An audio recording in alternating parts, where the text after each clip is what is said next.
saya sempat nggak percaya juga. Kata saya kok ini bisa gitu kan, langsung berangkat.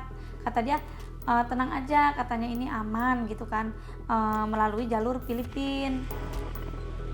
Itu bukan terjadi baru tahun ini. Keberangkatan ini bukan baru. Sudah beberapa tahun yang lalu. My question is, can a Filipino get an Indonesian Hajj passport? So it is not accurate to say that they didn't know. Yeah.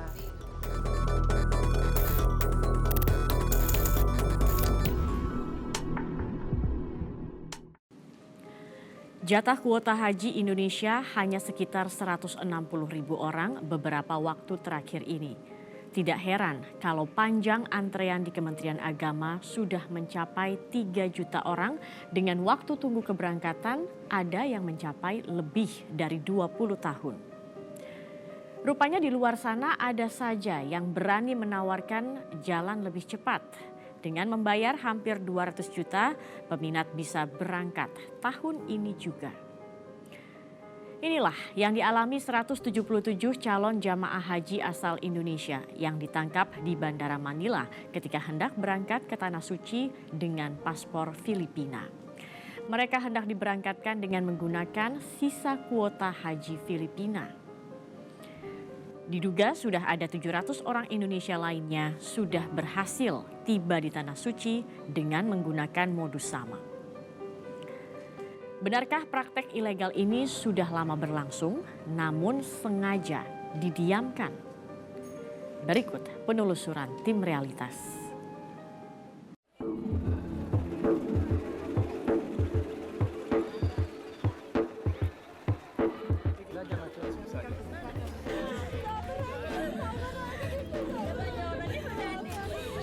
Satu calon jemaah haji asal Sulawesi Selatan akhirnya tiba di tanah air.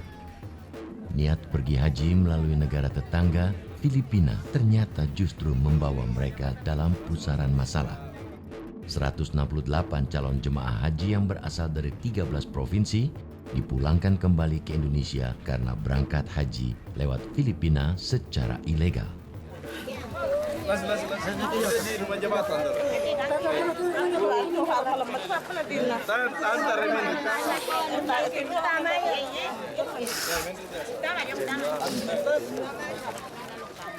Mereka tertangkap pihak berwenang Filipina saat hendak terbang menuju Arab Saudi pada tanggal 19 Agustus 2016 di Bandara Internasional Manila.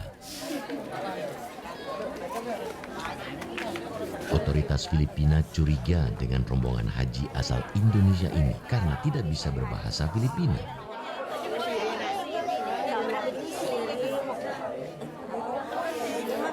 Para calon jemaah haji ini terbukti menggunakan paspor Filipina demi memanfaatkan sisa kuota haji Filipina.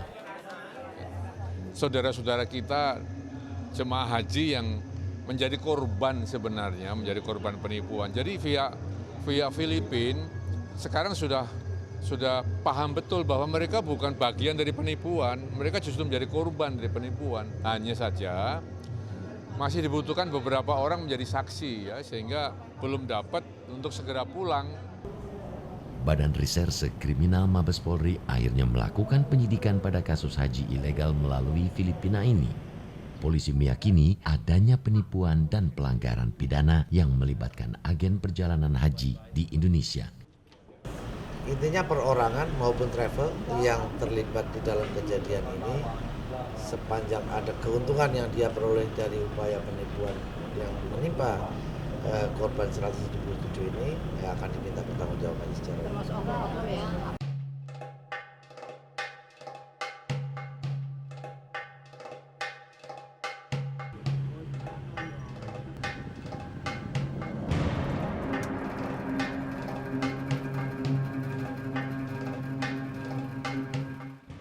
Tim Realitas mendatangi salah satu dari calon jemaah haji asal Kabupaten Bogor, Jawa Barat yang sudah kembali ke tanah air dari Filipina.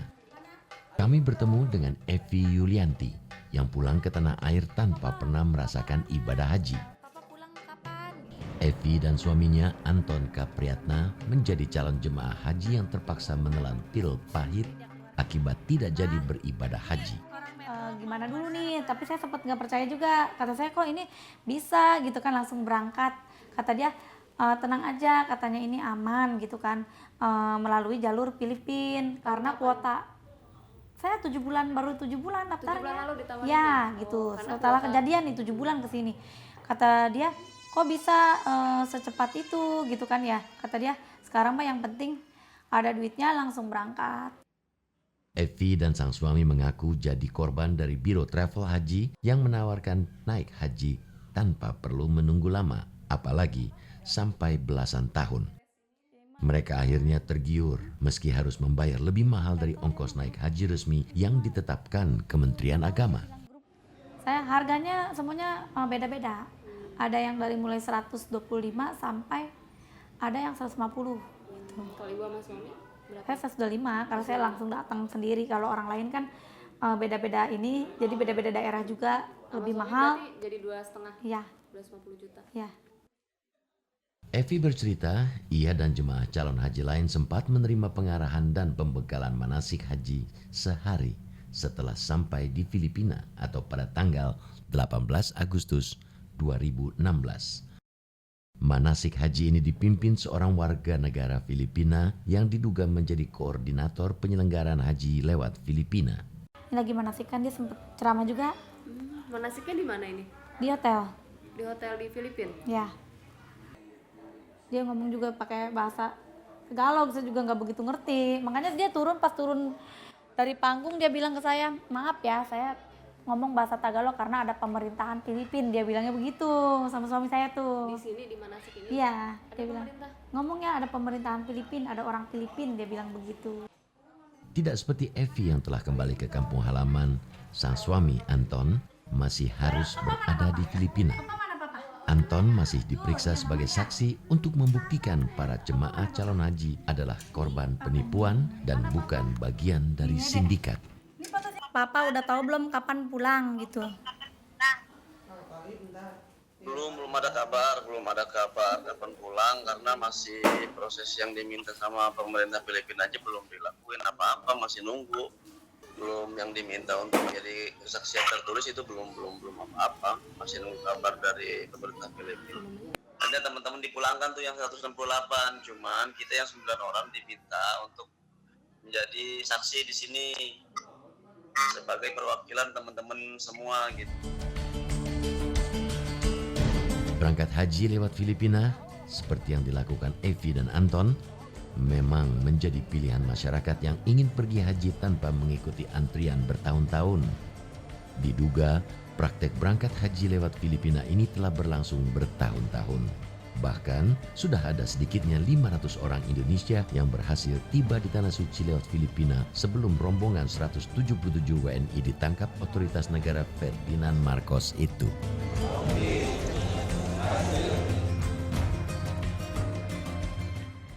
Biro Travel Haji yang memberangkatkan haji lewat Filipina diduga bekerja dengan sangat rapi serta melibatkan banyak pihak di kedua negara. Modus seperti ini diduga sudah sering berlangsung dan baru terbongkar pada tahun ini. Bagaimana sistem kerja Biro Travel Haji ini? Realitas segera kembali.